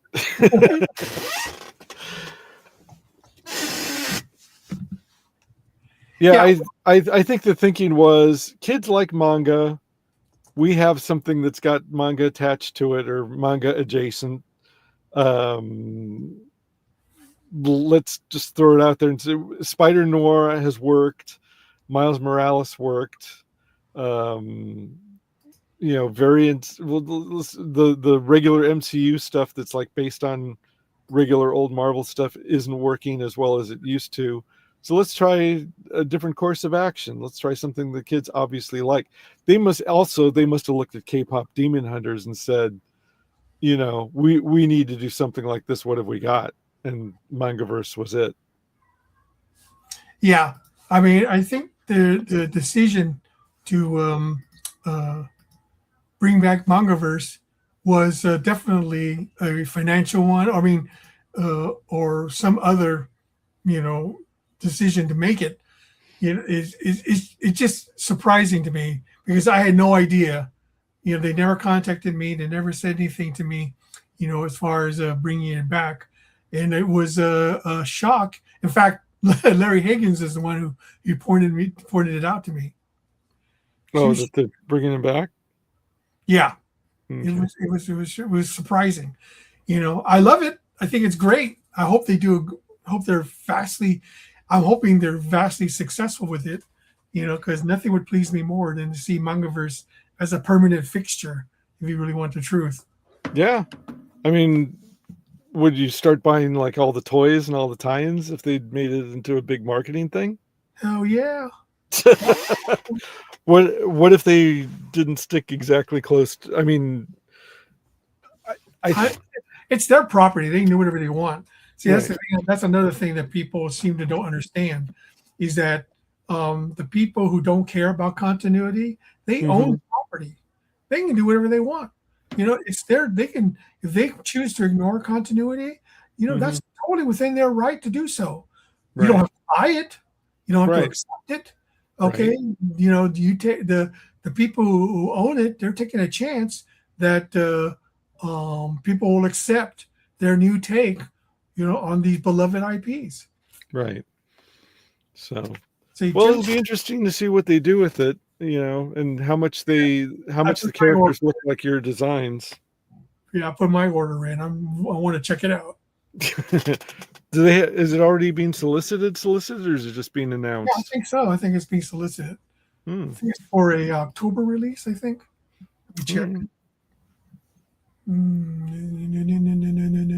September. Be out in September. Okay. So the solicitations are already out. Right. Let's see here. Jim Shooter was a fan, and I think that played a huge factor in why everything. Well, yeah, of course he was a big fan. He was writing, a lot of people don't know this, but he was writing Legion of Superheroes when he was 16 years old. Yeah. I mean, holy crap. Yeah. Definitely, and that's where the new talent should be coming from. The young. I know. But they have their own venues now. There's like they don't read anything. They don't read anything anymore. That's the problem. You'd be shocked. The problem is that they're not reading the stuff and going to the places we used to go to. There's websites like Royal Road and Archive of Their Own and all that, where they're putting up fan fiction for stuff, and they're getting they're not making money. Some of them aren't making money off of it. If very few of them are on Royal Road, but it's still, as far as just like readership and exposure, they're getting tens of thousands of reads in some cases. And I don't, I'll be honest with you. I don't know what's the next big thing. I know back in the 2000s, Harry Potter was everywhere, and that's what kids were reading. My understanding that Diary of a Wimpy Kid still sells, Sure. And like we were saying last time when we were talking about the franchises, there's a lot of franchises that are popular, but for whatever reason, the big companies aren't capitalizing them on them as much as you think they could or should. So there's a series called Spy School that's popular. There's one called I mentioned the Dragon series, Wings of Fire, Warrior Cats. But some of these are pretty old too. Like Warrior Cats has been around 20 years, and you still haven't even heard of it. But it's huge, Keeper of Lost Cities is big. The Percy Jackson series is like second only to Harry Potter. Percy Jackson. Well, Yeah, is that an old series? it's also pretty much all the ones that are big are also 20 plus years old. And Right. I think the newest one that's big is Last Kids on Earth. So, I mean, there's still stuff, but like the only one Percy Jackson's got it. After they did the two movies that didn't do that well, the guy who wrote them redid them for Disney Plus, or originally was 20th Century Fox, and then Disney bought it when they bought 20th Century Fox, and now it's a popular series on Disney Plus. And a friend of mine at work told me that there is a Warrior Cats pilot in the works. Wings of Fire, I guess they made a pilot or were going to make a pilot and then pulled the plug. The only reason I can guess is because maybe they thought that it needed to be like for families, but it was only for kids. I don't know why they would have pulled the plug on that. But it feels like it's a little more compartmentalized. There isn't like that one big thing the way Harry Potter was like that one big thing for so long. There's just a lot of other stuff. There's just a lot of things that are really successful, but K-pop Demon Hunters, as far as like something that they ran on Netflix, was crazy popular, but they didn't have like follow-up stuff ready. They didn't have like a series of novels and graphic novels, and you could just watch the movie and listen to the soundtrack, and that was it. It was almost like Star Wars. It took them by surprise. Remember how like Star Wars came out and you could get like the Famous Monsters special issue or the novelization and the movie soundtrack, and that was like it for like throughout Christmas time. Mm-hmm. So you remember that. Mm-hmm. Well, let's see here. It says, wouldn't it be better to reprint the older Mangaverse stories along with the printing? Well, I would love that. If they did that, I'd get some royalties. Yeah. But maybe I would think that it would behoove them to actually reprint them so people could be aware. But maybe they just don't want to. Maybe they're just maybe they're ashamed of it. But if they were, they wouldn't be rebooting it. I mean, doing new stories. Basically. Well, if they were smart, they'd redo them, but they'd redo them in that DC format, that smaller size. Mm-hmm. And then, they'd be a little closer to manga that way. And then because calling it the Mangaverse and having it the same size and format as an American comic book seems kind of like a contradiction. Mm-hmm. Or maybe not a contradiction, but it's two things that don't really jive well together. Well, that's understandable. Mm-hmm. Well, like I said, Marvel is not known for its manga unless you count the manga Spider-Man. Manga. Oh. And there was a manga X-Men too. Back in the 90s. Actually, at our store they did a few new Spider-Man mangas. It's not the old one from are you talking about those reprints? Like, you're talking about no, these are brand new. They did like 2 or 3 brand new Spider-Man mangas in that format. I forgot what it's called. But it doesn't sell very well for us because a lot of that stuff is just it's weird what works and it's weird what doesn't. So like Spider-Man in a manga format seems like neither here nor there. You know what else doesn't do that great for us is a Kamen Rider manga. Titan's been doing some of the newer Kamen Riders like Kamen Rider Kuga and just that's the one I know off the top of my head. And they do it, it's in the proper manga format, but because it's like better known as a live action show, it's like the live action show fan people don't really want the manga, and the manga people don't really want something that's plays out better in a live action show. And that's how the Spider-Man one feels like too. It's like if you like Spider-Man, you might not necessarily want the manga one, and people who like manga don't necessarily want the... Oh, you're looking at the Spider-Man manga? Yeah, I'm looking it up. Okay. It's interesting. It came out in the 70s, actually, when the TV series came out. Yeah, the old one, but I'm talking about this new stuff. It looks real. It kind of looks like the art from Berserk from what I saw. Well, actually, you know what? I'm going to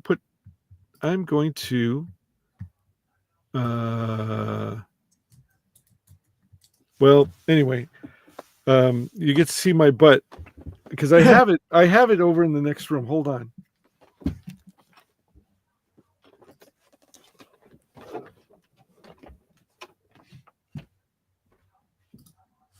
Of course, you've seen the Spider-Man TV Japanese TV series, right?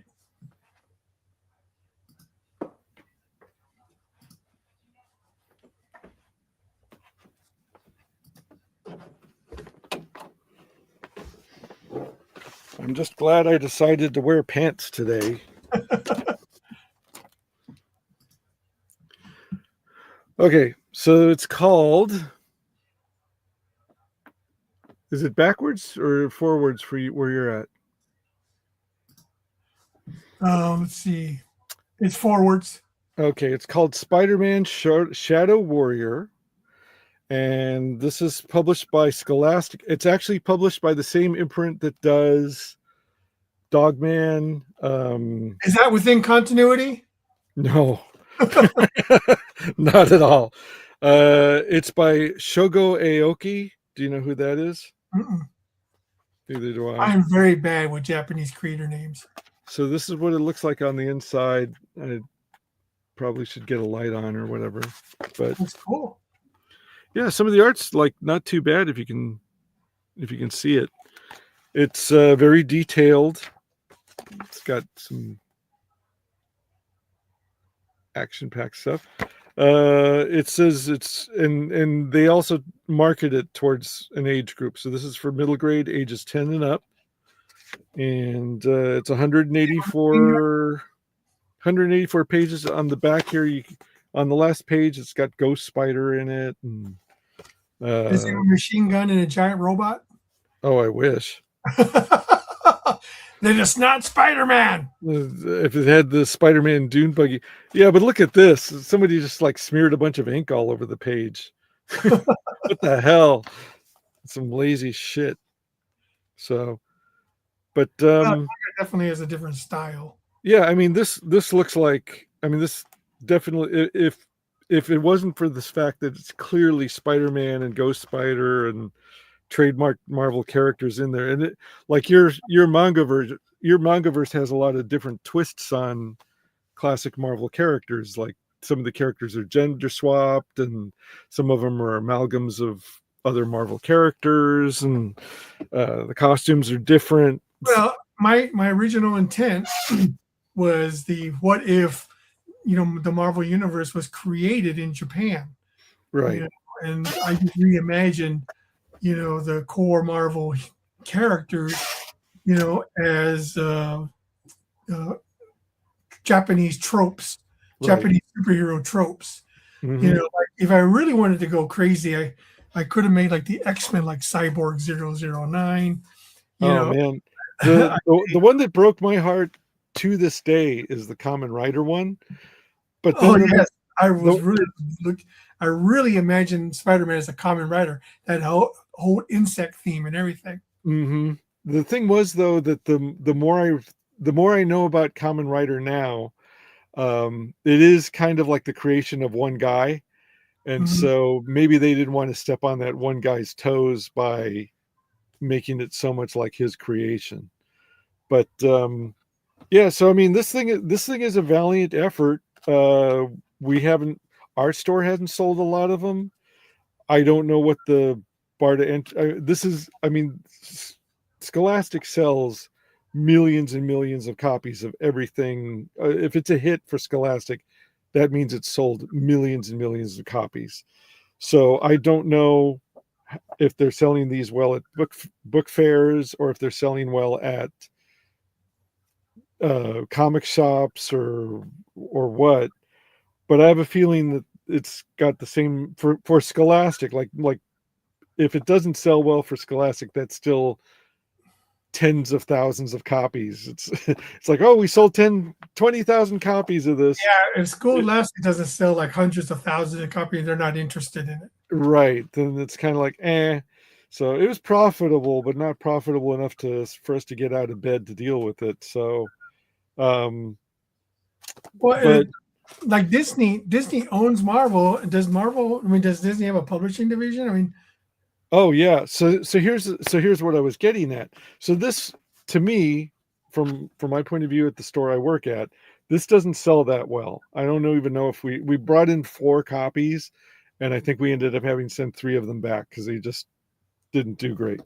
But Disney has a robust line of manga stuff, and they try a lot of different things, and some of the things have stuck because they have a series called Twisted Wonderland, which is just like a gothic version of Disney's Alice in Wonderland. That seems to be doing pretty well. They have a whole bunch of Lilo and Stitch manga that seems to be doing pretty well too. I know that David Hutchinson worked on the Nightmare Before Christmas manga. They have Nightmare Before Christmas manga, yes. I just returned a copy of the Toy Story manga. Kingdom Hearts too? What's that? The Kingdom Hearts manga? That does really well too. It did really well. It's kind of like dropped off a little bit. Yeah, because they haven't done a new video game in a while. Yeah. So, but that Twisted Wonderland is like a mini series, like I was talking about before. It's like you have to. In fact, when I shelve them, I really have to pay attention because it'll be like they'll all kind of look the same, but it'll be like volume 1, 2, 3 of this storyline, volume 1, 2, and 3 of that storyline, and different. They highlight and spotlight different characters and everything like that. There's a Toy Story one, like I said, that didn't do that great. They did do in addition to the Twisted Wonderland, they have like an actual Alice in Wonderland one, which I think was based on the Tim Burton Alice. I think, don't hold me to that, but yeah, there's a ton of stuff, and some of it works, some of it doesn't. When it works well, it seems to work really well. So, hey, our old friend Niobe is here. Hey, Larry, how you doing? About Scholastic, unless you have a way to get AP in with them, it doesn't matter. You should be talking how to expand AP. Well, yeah, it does sort of matter. I mean, Scholastic is the big dog on campus. Why is it that? I mean, if you think about it, Scholastic is one of the biggest publishers of comics now. Sometimes the best way to strategize is to look at what the success stories are doing and see either what you could do that's like that or what you could do that's different from that would set yourself apart. Or see if you can get your way in. Right. Hopefully we can someday, get Scholastic to pick up one of our titles. There you go. There you go. That would be nice, don't you think? Well, you know what? Scholastic did. You'd be interested in this. They did a. What's the name of the Tetsuya unicorn story? Unico, the unicorn. Mm-hmm. You know it? Yeah. So they did that, but they didn't just reprint the old strips. They got a new Japanese artist to come in and do a new version written by an American writer, and that wasn't the big hit that they were hoping for. They thought, oh, it's manga, it's a unicorn, it's a classic story, and it just didn't happen the way they wanted it to happen. So Larry says, sure, but how does that knowledge help us sell more? Well, we're not trying to sell more comics. We're just talking about continuity and things that maybe that should be our topic next week is how to sell more comics. That would be an interesting topic. Number 1, go back in time to the 90s. Yeah, I mean, he's not wrong. They won't pick up floppies unless you do like 50 variant covers. Yeah. If you do 50 variant covers, well, it'll probably sell more comics. Mm-hmm. Okay. So we're getting near the end of the thing. I want to show something that's very interesting. By the way, Larry, I heard you're back in the comics game. Congratulations. Yes, we definitely welcome you back. Mm-hmm. Yes, I'm considering that. I do want to do I want to re-release the textbooks, in a new format. Mm-hmm. He is over 20K. Whew. Wow. That's Yeah. pretty damn good. Mm-hmm. Sure, maybe that'll be our topic for next week. All right, so before we leave, I want to show you something. This is something I got in recently. Mm-hmm. Here's a little demo. I'm working with a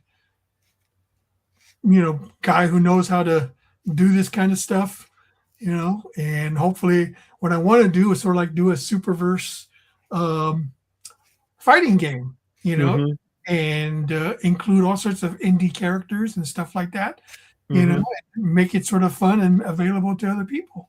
Yeah. See, Larry, that's the kind of buy-in you should consider putting Niobe in this game.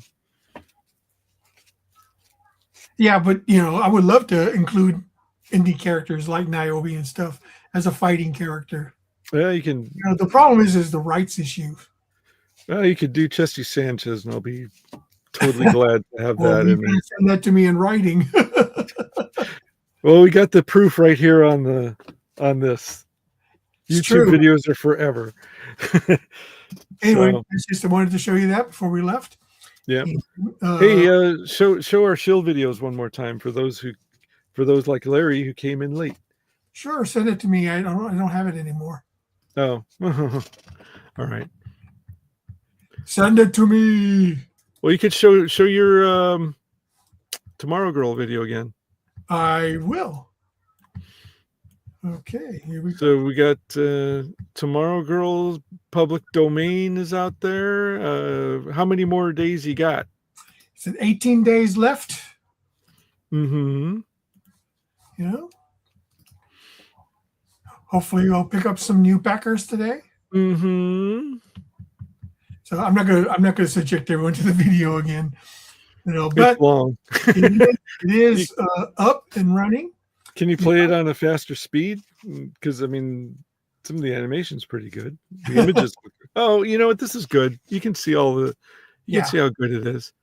Yeah. So this is how many issues from the Tomorrow Girl series? 104 pages. That's a pretty solid graphic novel. Solid graphic novel, I'd say. Yeah. It's written by David Furr and illustrated by Terry Parr. Yep. And I edited the hell out of it, so all the punctuation should be correct. Let's hope so. Should have the good grammar. So Kyla Treasury videos, I don't know if it's ready to go yet, but it's uploading. Oh, yeah, it's there. Now everybody's just nope. Kyla, the goddess that walks the earth. Collecting her first 2 adventures in an oversized treasury format. Over 100 pages in full color. If you like jungle action and adventure, this collector's edition is for you. Only on Kickstarter.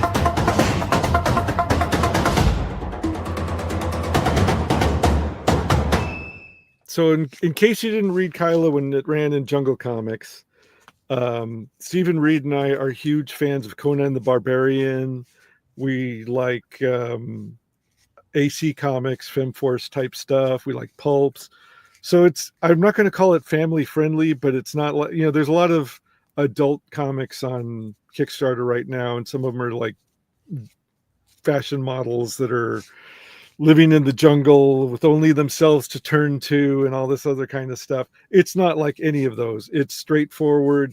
There's a reason Kyla looks that way. It's not just because Stephen Reed likes to draw sexy women. It's part of the story. And except for like some violence, the characters get in fights and there's some knife fights and characters get shot. It's very pulpy. It's extremely pulpy. It's as pulpy as pulp can be. So so if you're familiar with the stuff that I write for Ninja High School, it's that kind of sense of humor as well. So this is going to collect all the Kyla stuff so far, and then we're going to do one more, and who knows what the road to success will take us to after that. So Well, you never know. You never know. yeah. So, but anyway, mostly it's Stephen Reed's baby. He just draws the whole thing out, and I come in and Stan Lee after the fact and go like, oh, it looks like she should be saying this, and oh, this would be a funny joke for him to say as response.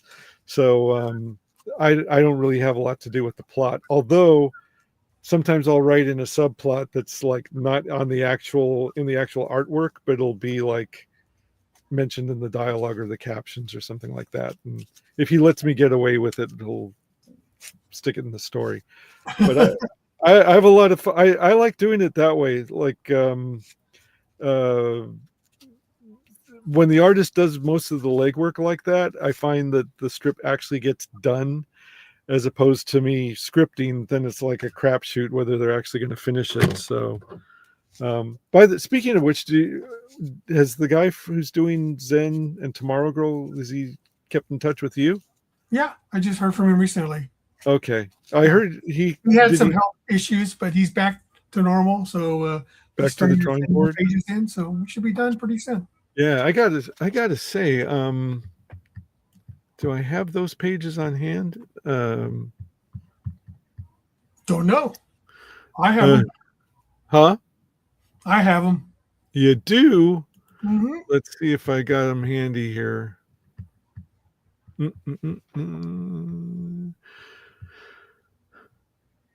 What else have you got to shill? I got my copy of Spy Bunnies the other day. Excellent. Glad you got them. Yes, good customer service from you there, Mr. Dunn. You hand pack all those yourself, right? I do. Every single one is touched by me. Aw. Yeah. Could have signed one too, but I guess. I would say, hey, Sam from Sinopa Publishing. He's the creator of Tibby and his Time Traveling Mushrooms. Okay, let's see if I can upload some of these. Oh no, that's the sample stuff. Larry Higgins. No, get rid of He's that. the one who's the creator of Niobe. Yep. And what's her name? Savage Sin? Savage Sin. Yeah. So see, Larry, I like more of your stuff than you than you give me credit for. Well, we're about to wrap this up. It's 4 o'clock. So thanks all for putting up with us. We thank you all. Thanks from Steve-O, from me, myself. And hopefully next week we'll have another show for you. Hey, wait, hang on, Ben. Oh, can I only do one at a time? What the hell? Yes, Larry wants to break out. But I think that's something we all want to do. Well, you know what Bananarama said? It ain't what you do, it's the way that you do it. I think what you do has a little bit of something to do with it. Here's some random. I'm putting some random pages in there, so see what you can do about that, Ben. Hey, there we go.